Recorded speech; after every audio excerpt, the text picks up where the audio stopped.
जहाज आज़मीन हज को लेकर उड़ चुका था। आमिर एयरपोर्ट पर ही खड़ा रह गया।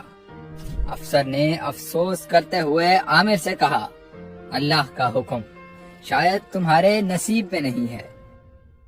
ये कहानी है लीबिया के आमिर कज़ाफी की। हुआ यूं कि आमिर कज़ाफी हज के सफर के लिए लीबिया के एयरपोर्ट पहुंचे, मगर सफरी कार्रवाई के दौरान कज़ाफी नाम की वजह से सिक्योरिटी मसला सामने आ गया। एक अफसर ने उनसे कहा, हम मसला हल करने की कोशिश कर सकते हैं, लेकिन आपको सब्र करना होगा। उधर बाकी हुज्जाज कार्रवाई मुकम्मल करके जहाज में सवार हो गए। थोड़ी देर बाद जहाज के दरवाजे बंद हो गए।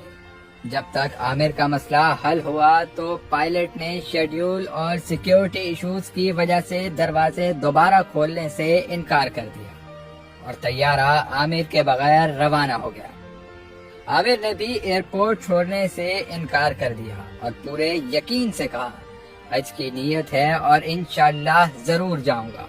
फिर एक हैरान कौन वाकया पेश आया। तैयारे में खराबी पैदा हो गई। तैयारा वापस एयरपोर्ट आया।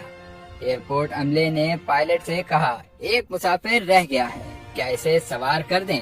लेकिन पायलट ने आमिर के लिए दरवाजे खोलने से फिर इनकार कर दिया।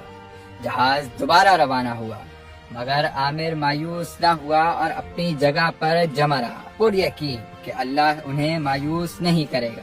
नीयत हज की है और इंशाअल्लाह जरूर जाऊंगा। मौज़ाती तौर पर इसी दौरान एक और इत्तला आई कि तैयारा दोबारा किसी खराबी के बायस वापस आ रहा है। जहाज उतरा और जांच पड़ताल हुई, मगर साथ ही पायलट ने गैर मुतवक्का फैसला किया। कसम खा कर कहता हूँ, ये जहाज अब आमिर के बगैर नहीं उड़ सकता। मैं नहीं उड़ूंगा जब तक आमिर सवार न हो जाए। आमिर को फौरी तौर पर सफर के लिए क्लियरेंस दी गई। वो जहाज में सवार हुए और इस बार जहाज बाहिफाजत मंजिल पर पहुंच गया। आमिर ने सऊदी एयरपोर्ट से एक वीडियो बनाकर अपनी खुशी का इजहार किया और कहा कि वो हज पर जाना चाहते थे और उन्हें यकीन था कि अगर हज उनके नसीब में लिखा है तो कोई ताकत इन्हें नहीं रोक सकती।